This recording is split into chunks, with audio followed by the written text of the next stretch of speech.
আসুন না আমার কক্ষে, আপনার একটু সেবা যত্ন করি। আমি এখন দরবারে যাচ্ছি বড় রানী। না হয় একটু বিলম্বই হলো। আপনি আমার ঘরে আসুন মহারাজ। আমি বুঝি অসুন্দরী? আমি বলি রানী, আপনি আমার ঘরে আসুন। আমি মহারাজ করলাম মহারাজ, আপনি আমার ঘরে আসুন। আমার ঘরে আসুন মহারাজ, আপনি আমার ঘরে আসুন। প্রেমের নাম হাই হুতাশ। রানীদের খপ্পর থেকে মহারাজকে বাঁচাবো তো আমি। এমনিতে পারলো না, অমনিতে খুব টানাটানি। না না না, তা হবে না। এই সাত সকালে কারো ঘরে টরে যাওয়া চলবে না। প্রেমের নাম হাই হুতাশ, দরবারে বইছে গরম বাতাস। মহারাজ, সবাই আপনার জন্য দরবারে অপেক্ষা করছে, চলুন।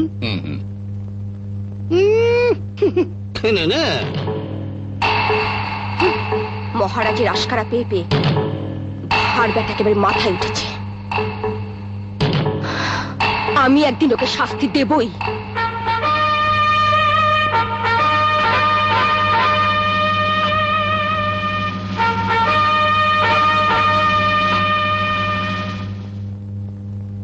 বলুন মহামন্ত্রী উদিত নারায়ণ, আমি তো আমার গরিব প্রজাদের মাঝে রাজকোষ থেকে অকাতরে বিলিয়েছি অর্থ, রাজ ভান্ডার থেকে দিয়েছি খাদ্য, তবুও কেন তারা অসুখী?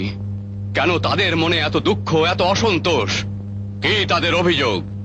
ধৃষ্টতা মার্জনা করবেন মহারাজ, আপনার এই প্রশ্নের উত্তর দিতে আমি অক্ষম। রাজ্যময় ঘোষণা করে দিন মহামন্ত্রী, আগামীকাল ভোরেই আমি নগর পরিদর্শনে বেরোব। যথা আজ্ঞা মহারাজ।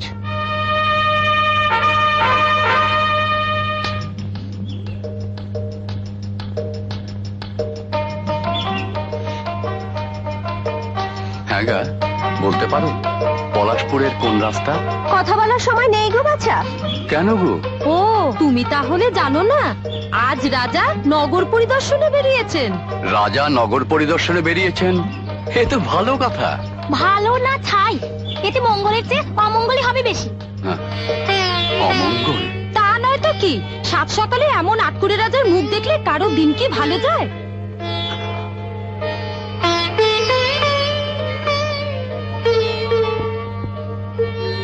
যেমন তেমন আট করে না, ও বেটা যে পথ দিয়ে যায় সে পথের ঘাস মরে যায়। যে মাঠে পা দেয় সে মাঠে আর ফসল ফলে না, যে গ্রামে আসে সে গ্রামে মোড়ক লাগে। সাত জন্মে মেলা পাপ করেছে, আর তাই আমাদের এই রাজ্যে বাস করতে হচ্ছে। ভগবান যেন আমাদের ওই আটকুড়ির মুখ না দেখায়। চল চল চল চল চল চল।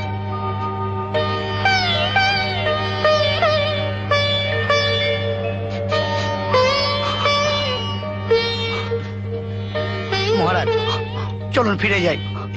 কি হবে আর এসব কথা শুনে? কিন্তু আমি যে এসব কথা শুনতেই ছদ্মবেশে বেরিয়েছি। চল। মাগো, তুমি তুমি কি গা বাছা? আমি এক পথিক। আচ্ছা বুড়িমা, পথ চলতে দেখলাম তোমাদের আট করে রাজার মুখ দেখলে অমঙ্গল হবে বলে কেউ কেউ তাড়াহুড়ো করে বাড়ি ফিরে যাচ্ছে, কেউ কেউ আবার ঘর ধরে খিল এঁটে দিচ্ছে। কিন্তু তুমি যে এমনি করে বাইরে বসে আছো, তোমার অমঙ্গল হবে না? আর বলো না বাপু, সাদেকে আর বাইরে বসে আছি, বসে আছি মরতে। হ্যাঁ, মরতে? এছাড়া আর কি? এমন এক আটকুরে অপয়া রাজার রাজ্যে বাস করছি যে আজ তিনটে দিন কেটে গেল, এক হেঁটে দানা পানিও পড়লো না। আর পড়বেই বা কি করে? ওই আটকুরে রাজা নাকি নগর ভ্রমণে বেরিয়েছে। ওই লক্ষ্মী ছাড়া অপয়া রাজার মুখ দেখলে অমঙ্গল হয়, এই ভয়ে কেউ আর বাড়ির বাইরে পা দিচ্ছে না, ভিক্ষেও পাচ্ছি না। ও পেটের মধ্যে আগুন জ্বলছে। শুনেছি এ রাজা এমনি অপয়া, সে যে পথ দিয়ে যায় সেই পথই শুধু পুড়ে যায় না, যে মানুষ তার মুখ দেখে সে মানুষও নাকি মরে যায়। পেটের জ্বালা আর সইতে পারছি না। ওই আটকুরে অপয়া রাজার মুখ দেখলে যদি মরতে পারি সেই আশায় বসে আছি বাবা। মাগো, আমি বড়ই কাঙাল, দেবার মতো আমার কিছুই নেই। এগুলো নিয়ে তাড়াতাড়ি ঘরে ঢুকে খিল এঁটে দাও। নাও মা, নাও। ভগবান তোমার মঙ্গল করুন। কিন্তু বাছা, ওই অপয়া আটকুরে রাজার মুখ দেখলে তুমিও যে মরে যাবে, তাই ওই অপয়া রাজার আসার আগে তুমি এখান থেকে চলে যাও। বুড়িমা, যাও বাবু, যাও, শিগগির চলে যাও, যাও যাও। মহারাজ, তুই খুব দুঃখ পেয়েছিস তাই না? ওরা তো সত্যি কথাই বলেছে যে রাজ্যের রাজা আট করে তার মুখ দেখাও যে পাপ। আমি যে তোদের হতভাগ্য রাজা রে, হতভাগ্য রাজা।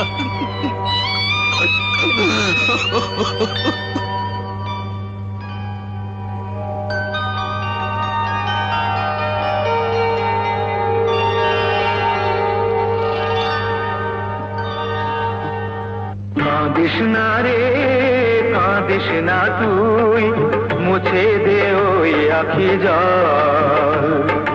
কাঁদিস না রে, কাঁদিস না তুই, মুছে দে ওই আখি জল।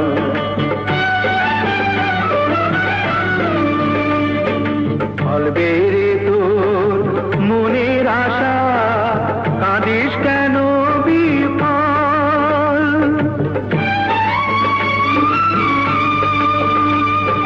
ফলবে রে তোর মনের আশা, কাঁদিস কেন বিফল। না না না, মনের আশা ফলবে না। একটি সন্তানের জন্য আমি একে একে 6টি রানীকে প্রাসাদে এনেছি, কিন্তু তারা কেউ আমাকে একটি সন্তানও দিতে পারলো না। চোখের বোঝা নিলি যত, এবার পাবি তার ফল। চোখের বোঝা নিলি যত, এবার পাবি তার ফল।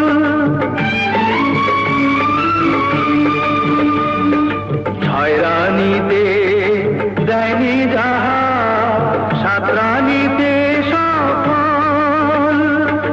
6 রানীতে দেয়নি যাহা, 7 রানীতে সফল। যারে যা তুই মৃগয়াতে, ইমান রাখি সত।